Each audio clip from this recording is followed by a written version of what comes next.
Halo, jumpa lagi di channel Five and Chemistry.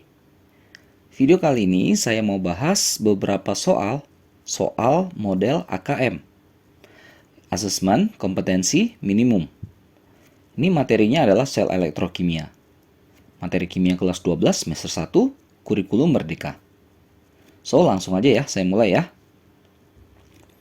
Cermati bacaan berikut untuk menjawab soal nomor 1 dan soal nomor 2. Saya langsung ke soal nomor 1, saya nggak bahas lagi ini kata-katanya ya. Jadi yang punya bukunya sambil lihat di bukunya, oke?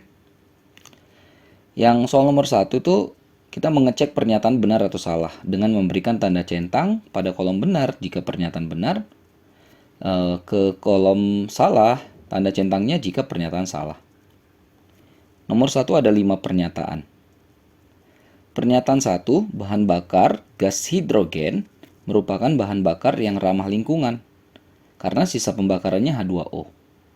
Hasil sampingnya pembakaran dari gas hidrogen adalah H2O, yang ramah lingkungan gitu ya. Dan juga dia kan bebas dari karbon. Nah, sehingga ramah lingkungan.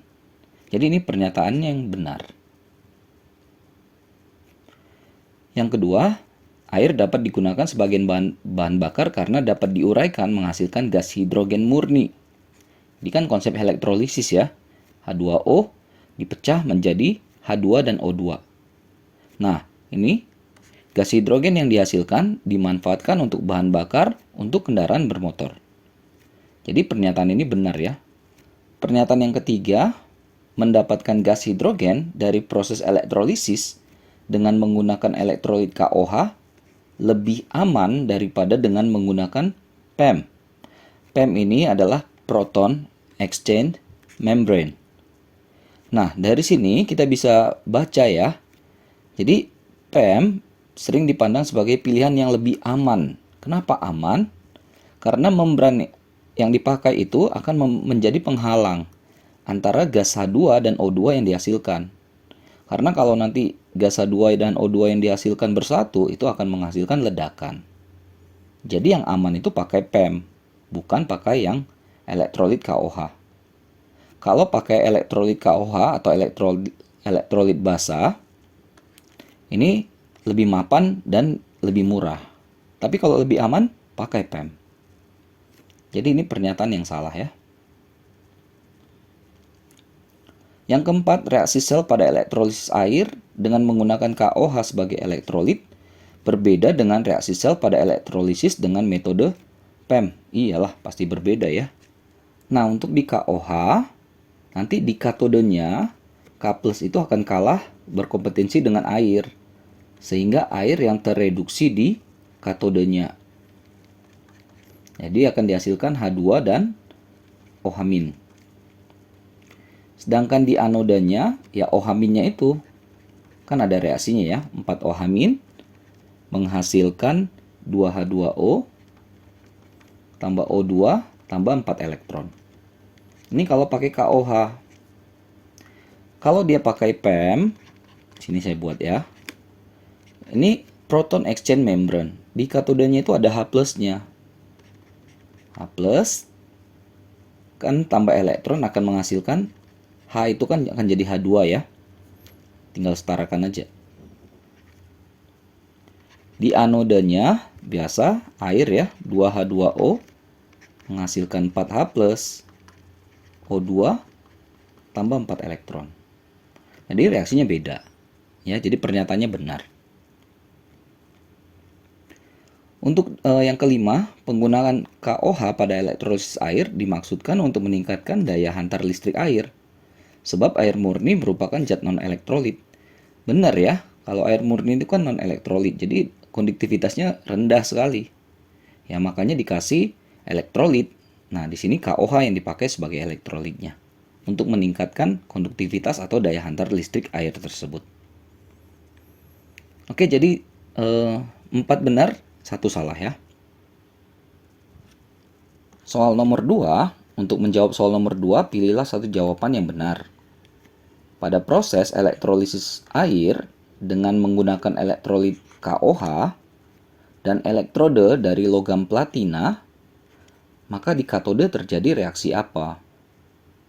pakai platina. PT itu adalah salah satu yang inert ya.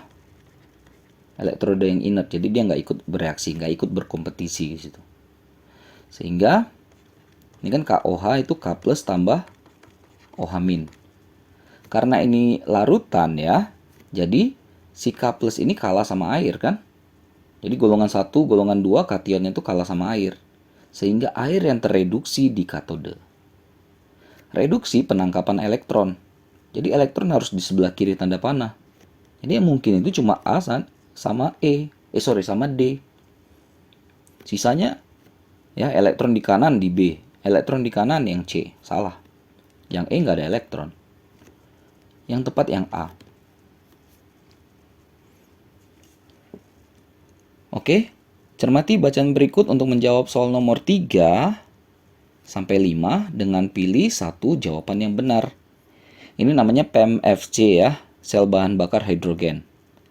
Proton exchange membrane, fuel cell. Kalau yang tadi itu PEM, proton exchange membrane. Nah, soal 3-nya, reaksi yang terjadi di katode pada PEMFC adalah, sebenarnya kita bisa lihat di sini ya, langsung ya. Di katodenya ini reaksinya. Oke, jadi O2 tambahkan dengan H plus tambah 4 elektron akan menghasilkan H2O. Ke nomor 4, jika diketahui, ini ada dua reaksi setengah sel ya. O2 tambah 4H plus tambah 4 elektron menghasilkan 2H2O, E0-nya min 1,23 volt. Satu lagi, 2H plus tambah 2 elektron menghasilkan H2, E0-nya 0,00 volt. Yang ditanya, besar potensial sel pada PEMFC ini. Nah, jadi kita tinggal lihat aja di antara dua reaksi setengah sel ini, mana yang E0-nya lebih positif. Yang lebih positif itu yang 0,00 kan? Maka dia akan menjadi katode. Yang lebih negatif akan menjadi anode. Lalu kalau kita udah tahu mana katode mana anode, untuk menghitung E0 sel, potensial sel, E0 dari katode kurang E0 dari anode. Tinggal masukin angkanya. Katodenya 0,00 volt min. Anodanya min 1,23. Jadi kita kasih kurung ya. Jadinya kan plus ya. Atau hasilnya adalah 1,23 volt. Opsi yang tepat yang dadu. Terakhir soal nomor 5. Fungsi PEM, proton exchange membrane, pada proton exchange membrane fuel cell adalah sebagai, kalau dilihat dari istilahnya aja sebenarnya proton ya, berarti kan kita akan melibatkan ion H+ di situ. Nih. Di opsinya tinggal 2, kalau nggak A, C. Nah, opsi yang tepat adalah yang A. Jadi PEM itu sebagai media untuk perpindahan ion H+ dari anode ke katode. Jadi opsi yang tepat adalah yang A. Jadi dia bukan bertujuan menghasilkan ya, tapi dia sebagai media untuk perpindahannya. Oke, cuma ada 5 soal aja soal model AKM ini. Mudah-mudahan bisa dimengerti, bisa dipahami ya. Mudah-mudahan bisa membantu buat kalian yang terutama sedang belajar materi ini. Mohon maaf kesalahan kekurangan, ini cuma niat bantu saja. Dan jangan lupa cek terus update terus video-video terbaru lainnya di channel Five Chemistry ini.